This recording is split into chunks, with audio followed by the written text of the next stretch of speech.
Most people think all mobile payments are the same, but that is where they get it wrong. The truth is, Walmart Pay and Apple Pay work in very different ways, and choosing the wrong one can slow you down at checkout, or even limit your rewards. Quick promise. In this video you'll understand exactly how Walmart Pay and Apple Pay work in 2026, where each one works best, and which one actually saves you more time and money at stores like Walmart and beyond. Let's start simple. Apple Pay is a digital wallet built into Apple devices. It lets you tap your iPhone or Apple Watch at supported terminals and pay instantly. It is fast, secure, and widely accepted in many stores, restaurants, and apps. Now Walmart Pay is different. It is built specifically for Walmart stores. You scan a QR code at checkout using the Walmart app, then pay using your saved card inside the system. Here is where it gets interesting. Apple Pay works almost everywhere that accepts contactless payments. Walmart Pay mostly works inside Walmart only. That alone changes everything. Let's break it down in real life.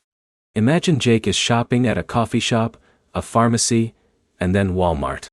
He can use Apple Pay at all three places with one tap. But Walmart Pay only works once he is inside Walmart.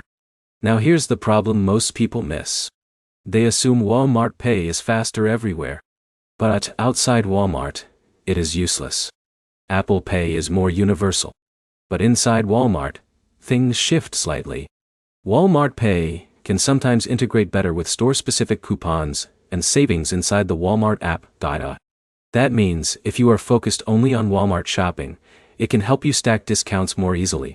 Security is another big factor. Apple Pay uses device-based tokenization, which means your card number is never shared with merchants. Walmart Pay also uses secure encryption, but it still depends on linking your payment inside the Walmart ecosystem. Now let's talk speed. Apple Pay is usually faster because it is just a tap. Walmart Pay requires opening the app and scanning a QR code.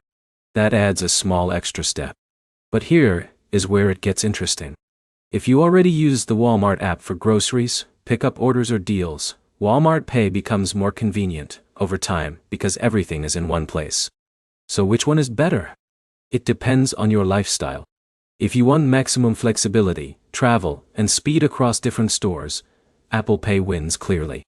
If you mainly shop inside Walmart and want to combine app-based deals and checkout in one system, Walmart Pay can make sense. Think of it like this. Apple Pay is your universal wallet. Walmart Pay is your store-specific tool. The biggest mistake people make is trying to use Walmart Pay outside Walmart, or ignoring Apple Pay's convenience altogether. So, the smart approach is simple. Use Apple Pay everywhere it is accepted. Use Walmart Pay only when you are already shopping inside Walmart and want to use their app system. To wrap it up, both tools are good, but they are built for different jobs. One is for everyday universal payments. The other is for store-specific checkout inside Walmart. If this helped clear up the confusion, hit like. Leave a comment with what you use more, and subscribe for more simple breakdowns like this.